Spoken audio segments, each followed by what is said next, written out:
जय श्री कृष्णा। आप सब कैसे हैं? एपिसोड 6 में हमने बदरोला पर श्रीनाथ जी की कृपा का अनुभव किया। अब आगे। हाँ, वो अवश्य करेंगे। यदि तुम सच्चे हृदय से उनके प्रति समर्पित होकर उनसे विनम्रता पूर्वक प्रार्थना करो, तो वो कृपालु भगवान तुम्हें अवश्य संतुष्ट करेंगे। जब ये बातें चल ही रही थी, तभी भयंकर बिजली कड़कने लगी।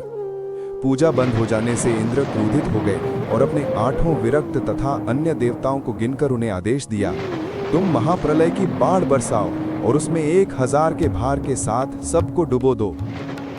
मंदिर पर मूसलाधार बारिश होने लगी। सब भयभीत हो गए। कुछ क्षण पहले ही नए देवता की महानता का अनुभव होने के बावजूद माया के आवरण में सभी भागने लगे और कहने लगे, ये इंद्रदेव के अपमान का परिणाम है। जल प्रलय से बचने का कोई रास्ता न देखकर असंख्य भयभीत ब्रजवासी अपना सामान लेकर दीन होकर रक्षा की याचना करने लगे और भगवान कृष्ण की शरण में चले गए। भगवान कृष्ण ने तुरंत उन सभी को स्वामित्व दिया और कहा, हे भाई, हे माताओं, मेरी प्यारी गैया, मेरी छोटी बहन, तुम सब मेरे पास आओ। पर्वत की छाया में ये नया भगवान तुम सबकी रक्षा करेगा। ये कहते हुए श्री कृष्ण ने अपने बाएं हाथ की उंगली पर पूरा श्री गोवर्धन पर्वत उठा लिया और उस पर सुदर्शन चक्र रख दिया। इस प्रकार श्री कृष्ण ने 7 दिन तक समस्त वज्रमंडल की बारिश और बिजली से रक्षा की। श्री गिरिराज जी को अपने कर कमलों पर छत्र की भांति धारण किए रहे और सुदर्शन चक्र के प्रभाव से वर्षा की एक बूंद भी किसी पर नहीं पड़ सकी। मेघ के पास का जल समाप्त हो गया।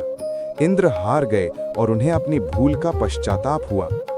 7 सूंड वाले ऐरावत हाथी पर बैठकर और सुरभि गाय को आगे आगे चलाते हुए इंद्र ने श्री कृष्ण के समक्ष प्रकट होकर उन्हें प्रणाम किया और उनकी स्तुति की। सुरभि ने अपने दूध से प्रभु का अभिषेक किया और ऐरावत हाथी ने अपनी सूंड में आकाश गंगा का पवित्र जल लाकर प्रभु को उससे स्नान कराया।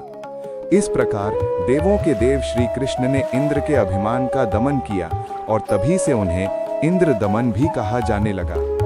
इसी प्रकार चूंकि भगवान ने यमुना में विषधर कालिया नाग का वध किया था, इसलिए उन्हें नागदमन भी कहा गया। इसके अतिरिक्त चूंकि उन्होंने ही देवताओं के सभी अवतारों का सम्मान किया था, इसलिए उन्हें देवदमन भी कहा गया।